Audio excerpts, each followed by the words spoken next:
At what point during the budget deliberations of the 2025 budget was the 74 billion realigned to other items from the PhilHealth Fund? BICAM, House version or Senate version? Your Honor, Mr. President, sa House version po, nandun po, pero mas nabawasan sa atin ang konting bahagya. Pero doon po sa BICAM talagang nawala. Mas malaki. How much was realigned in the House version and how much was realigned under the Senate version and how much was realigned in the BICAM? From what I remember, Your Honor, Mr. President, doon sa Senate version, nasa 43 billion pa, no? Ang na-realign. Ang natira. Ang natira. Apo.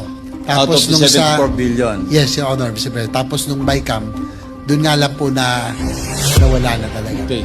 So, yung GAA is a general law. Correct. That is correct. And syntax law is a special law. That is correct. And any lawyer will tell you, or any member of Congress will tell you that a general law cannot amend a special law.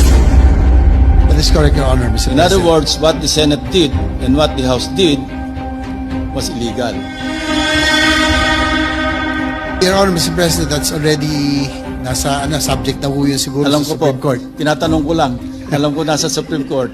And we're just discussing, dapat alam natin, hindi natin pinayagan kasi alam nating the GAA, being a general law, cannot amend a special law which is the syntax law. That is correct, Your Honor, Mr. Kasi President. naka-earmark yan under the syntax law. Tama po. Yung So bakit nakalusot po sa Senate? Yung syntax law at yung sa PCSO, sa PAGCOR, lahat po yun ay naka-earmark dapat talaga. Yun nga ang tanong ko po, paano nakalusot ito sa House? May mga abogado ron. Sa Senate, may mga abogado. Paano po nakalusot na effectively inamend ng GAA yung special law? Yun nga po, Mr. President. You may not answer, Mr. President. Thank you very much. Sige.